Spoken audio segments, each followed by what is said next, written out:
We receive you with open arms. We love India. It is my singular honor to be the first ever Prime Minister of India to undertake this groundbreaking visit to Israel. যখন কোনো জাতি তার প্রতিবেশী বন্ধুদের ছেড়ে আশ্রয় খোঁজে, দূরের পরাশক্তির কোল ঘেঁষে, সেখানে বন্ধুত্ব জন্মায় না, জন্ম নেয় একপাক্ষিক নিয়ন্ত্রণ। ভারতের বর্তমান পররাষ্ট্রনীতি যেন এক ক্লান্ত ছায়ার মতো, বারবার নিচের শিকড় থেকে ছিটকে পড়ে অন্ধের মতো পথ খুঁজছে মিত্রতার মুখোশে। একসময় যাদের ভ্রাতৃপ্রতিম বলতো, আজ তারাই একে বিশ্বাসঘাতক হিসেবে চিহ্নিত করছে। 2025 সালে এক ভোরে ইরান জেগে ওঠে ড্রোনের গর্জনে। ইসরায়েল চালায় এক ভয়াবহ গোপন হামলা, হাইপারসনিক প্রযুক্তিতে ধ্বংস করে দেয় পরমাণু গবেষণাগার ও সেনা ঘাঁটি। কিন্তু ক্ষতির চেয়েও বড় যেটা ধরা পড়ে সেটা হলো ভিতরের ফাঁস। তদন্তে উঠে আসে মোসাদ এজেন্টের তৎপরতা, আর তাদের মধ্যেই পাওয়া যায় 7 জন ভারতীয় নাগরিক। ব্যবসায়ী, পর্যটক, কূটনৈতিকের ছদ্মবেশে তারা ইরানের মাটিতে মোসাদের হয়ে নজরদারি তথ্য পাচার করছিল। ইরান বলে দেয়, India is not neutral anymore, it is complicit. সত্যটা হলো, ভারত ও ইসরায়েলের সম্পর্ক নিছক বাণিজ্য নয়, এটা গোয়েন্দা ও অস্ত্র রাজনীতির সবচেয়ে গোপন ও জটিল মিত্রতা। 1999 সালের কার্গিল যুদ্ধের সময় ভারত যখন অক্সিজেন, গোলাবারুদ, স্যাটেলাইট ছবি সবকিছুর সংকটে পড়েছিল, তখন এগিয়ে এসেছিল ইসরায়েল। সেখান থেকেই শুরু র ও মোসাদের যুগল কৌশল।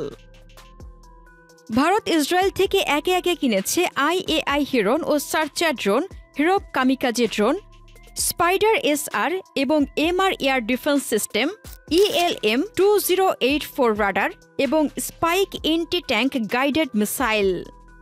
শুধু কিনে থেমে থাকেনি, এই অস্ত্র ব্যবহৃত হয়েছে পাকিস্তানে বালাকোট স্ট্রাইক, কাশ্মীরে সার্জিক্যাল অপারেশন, এমনকি লাদাখ সীমান্তেও।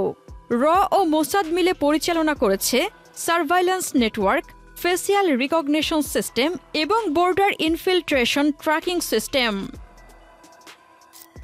এই সম্পর্ক এতটাই গভীর যে ভারতের জাতীয় নিরাপত্তার কেন্দ্রবিন্দু এখন অনেকাংশেই ইসরায়েলি প্রযুক্তি নির্ভর। আর এই গোপন সম্পর্কই ইরানের চোখে ভারতের চরিত্রকে প্রশ্নবিদ্ধ করে তোলে। কারণ এক হাতে বন্ধুত্বের চুক্তি আর অন্য হাতে গুপ্তচরের পাঠানো, এটা বন্ধুত্ব নয়, এটা রাষ্ট্রীয় দ্বিচারিতা। আর এখানেই ইরান বলে, ভারত আমাদের মুখোমুখি নয়, পেছনে ছুরি চালায়। ইরান প্রতিক্রিয়ায় বন্ধ করে দেয় চাবাহার বন্দর প্রকল্প, যেখানে একসময় ভারত স্বপ্ন দেখেছিল আফগানিস্তান পর্যন্ত করিডোর তৈরির।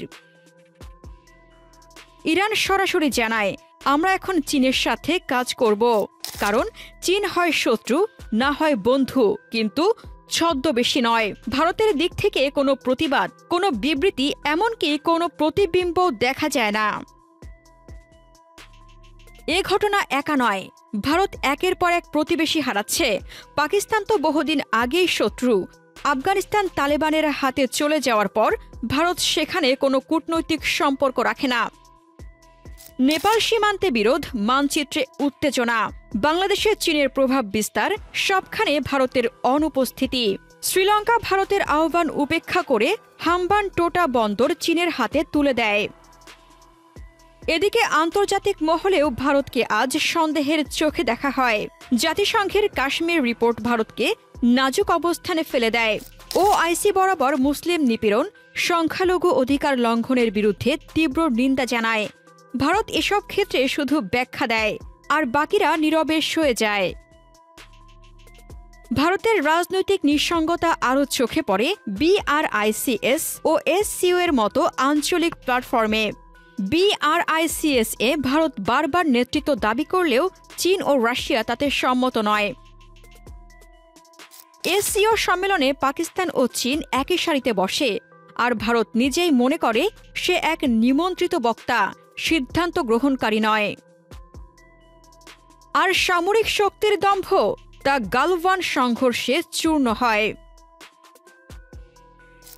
ভারতীয় সেনারা যখন গুলি চালাতে না পেরে পাথর আর বাঁশের লাঠি নিয়ে যুদ্ধ করে, তখন চীনা বাহিনী লোহার রড, বৈদ্যুতিক চেইন আর স্পাইক লাগানো অস্ত্র নিয়ে হামলা চালায়। 20 জন ভারতীয় সেনা নিহত হয়, আর চীন কিছু এলাকা দখল করে রাখে, যা ভারত আজও ফেরত আনতে পারেনি। এর নাম কি সামরিক আত্মমর্যাদা? আরও গভীর সংকট হল ভারতের প্রযুক্তি নির্ভরতা। ভারতের প্রায় সকল defence platform, drone, radar, air defence, satellite, submarine সবই আমদানিকৃত। ইসরায়েল, আমেরিকা, ফ্রান্স, রাশিয়ার দরজায় হাত পেতে মেশিন কিনছে ভারত। আত্মনির্ভর ভারত এক স্লোগানে পরিণত, যার বাস্তবতা শূন্য। এই চিত্রপটের চূড়ান্ত ভয়াবহ দিক হল ভারতের কূটনৈতিক দ্বিচারিতা।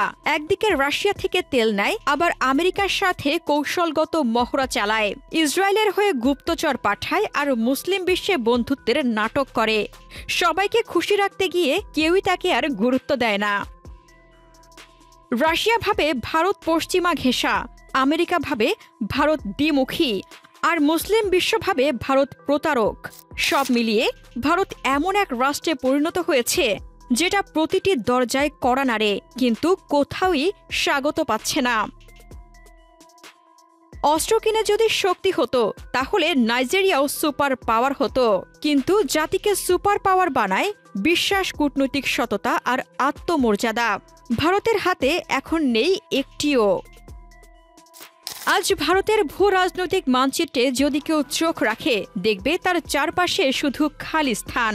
মিত্রদের মুখ ফিরিয়ে যাওয়া শুধু আপাত দৃষ্টিতে প্রভাব কমে যাওয়া নয়, এটা এক একটা দরজা বন্ধ হওয়া, যার ভেতর দিয়ে একসময় প্রবাহিত হতো আস্থা, বাণিজ্য, তথ্য এবং প্রভাব। ভারত সেসব দরজা নিজেই বন্ধ করেছে, কখনো মুখে অতিরিক্ত অহংকারে, কখনো পেছনে ছুরি চালিয়ে। এই পরিস্থিতিতে ভারত যেন এক নিষ্প্রভ সূর্য, যার আশপাশের গ্রহগুলো কক্ষপথ ছেড়ে বেরিয়ে গেছে। সে নিজেকে বলছে শক্তি, কিন্তু কেউই তার চারপাশে আর আবর্তিত হচ্ছে না। এই মুহূর্তে ভারত শুধু অস্ত্র কিনে যাচ্ছে, কিন্তু সেই অস্ত্র ব্যবহার করার আগে কেউই তার পাশে নেই। সীমান্তে যখন গুলি চলে, তখন প্রতিবেশীরা পাশে দাঁড়ায় না। সন্ত্রাসবাদের বিরুদ্ধে লড়াইয়ে যখন সাপোর্ট দরকার হয়, তখন BRICS বা SCO চুপ করে থাকে। কারণ সবাই জানে, এই ভারত শুধু নিজ স্বার্থে কথা বলে, বিশ্বাসের ওপর নয়, চুক্তির লাইনে চলে। আর তাই আজ ভারতের সবচেয়ে বড় সংকট সামরিক বা অর্থনৈতিক নয়, এটা নৈতিক ও কূটনৈতিক। রাষ্ট্র যদি সম্মান হারায়, তাহলে অস্ত্র তাকে রক্ষা করতে পারে না। আর ভারতের আজকের কূটনীতি হল মিত্রতা নয়, লেনদেন, বিশ্বাস নয়, বার্গেনিং। এই ভূখণ্ডে কেউ আর ভারতের পাশে নয়, শুধু তারা অস্ত্র তালিকা জানে। শেষ প্রশ্নটা তাই ইতিহাসেরই। ভারত কি চায় একটি সম্মানজনক রাষ্ট্র, না একটি ভাড়াটে শক্তি? একটি সশস্ত্র ব্যবসায়ী, না একজন বিশ্বস্ত বন্ধু? একটি দূরের পরাশক্তির অনুগামী, না নিজের প্রতিবেশীদের সঙ্গে সম্মান ভিত্তিক সম্পর্ক রক্ষাকারী রাষ্ট্র? আজ ভারত অনেক কিছু অর্জন করেছে, অর্থনীতি, প্রযুক্তি, সেনাবাহিনী, কিন্তু সে হারিয়েছে সবচেয়ে দামি জিনিস, বিশ্বাস। আর যে রাষ্ট্র নিজের উপর আস্থা হারায়, তার পতন শুরু হয় ঘর থেকেই। প্রিয় দর্শক, ভারতের এই করুণ পরিণতিকে আপনি কিভাবে দেখছেন? আপনার মতামত কমেন্টে জানান। ভারত পাকিস্তানের সামরিক শক্তি নিয়ে জানতে আমাদের চ্যানেলটির ভিডিও ট্যাব থেকে ঘুরে আসুন।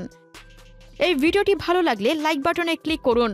ভিডিওটি আপনার বন্ধুদের সাথে শেয়ার করে তাদেরকেও ভিডিওটি দেখার সুযোগ করে দিন। ধন্যবাদ।